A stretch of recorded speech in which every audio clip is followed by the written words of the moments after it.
Chers amis de l'Association française pour les Nations Unies, c'est un grand honneur pour moi de partager avec vous cette grande nouvelle, l'attribution du prix Nobel de la paix au Programme alimentaire mondial des Nations Unies.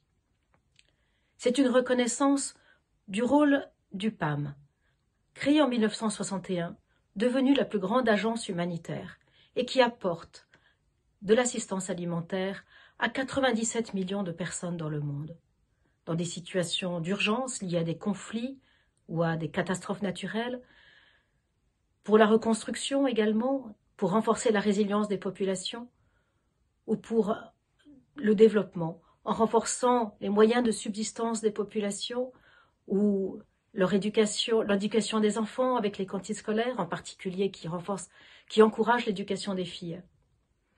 Le PAM, c'est aussi une agence logistique qui est le bras armé logistique des Nations Unies, avec sa flotte d'une centaine d'avions qui parcourent le monde pour apporter l'assistance là où on en a besoin. Le PAM, c'est aussi une agence bien gérée, réactive, sur le terrain, efficace. Je peux en témoigner, ayant travaillé au PAM dans les années 90, ayant été l'ambassadrice représentante de la France auprès du PAM ainsi que de la FAO et du FIDA ces 3 dernières années. Et je crois que ce prix ne peut que honorer d'abord aussi l'ensemble du personnel du PAM. Ces 17 000 personnes qui sont sur le terrain dans des situations souvent difficiles, parfois dangereuses, et qu'ils payent parfois au prix de leur propre vie. Ce personnel du PAM, motivé, engagé, peut être fier de ce prix attribué. Je pense aussi à tous ces partenaires du PAM, toutes ces personnes qui travaillent dans les organisations non gouvernementales qui distribuent cette assistance alimentaire, les personnels également des autres agences des Nations Unies qui travaillent en partenariat avec le PAM, et notamment ceux de la FAO, l'Organisation pour l'alimentation et l'agriculture, et le FIDA, le Fonds international de développement agricole, partenaire du PAM dans beaucoup de pays. Cette reconnaissance, ce prix Nobel, c'est bien sûr aussi une reconnaissance de l'action de son directeur exécutif, David Beasley, qui se démène inlassablement sur tous les continents pour aller chercher des financements pour l'organisation. C'est près de 8 milliards de dollars qu'il a reçus en 2019 pour aussi alerter sur le coût de la faim dans le monde.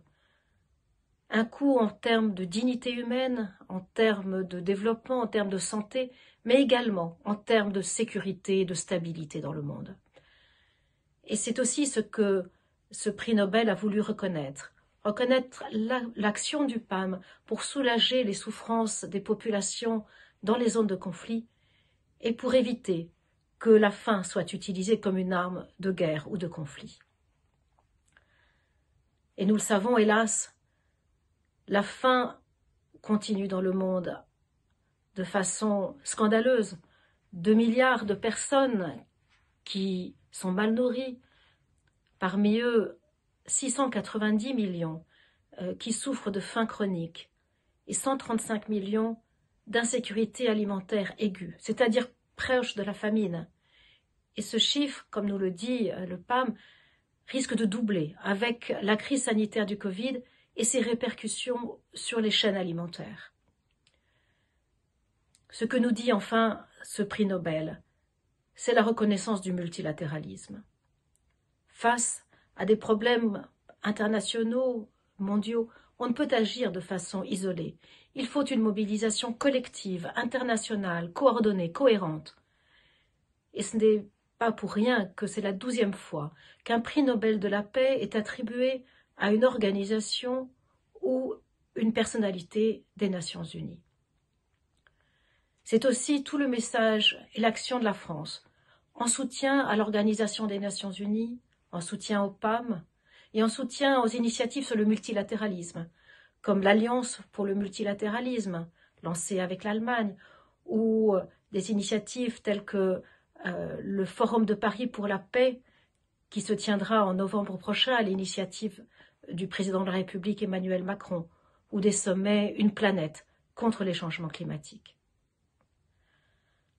Alors espérons que ce prix Nobel de la paix renforcera cette mobilisation collective, que on pourra finalement atteindre ces objectifs du développement durable prévus en 2030, d'élimination de la faim.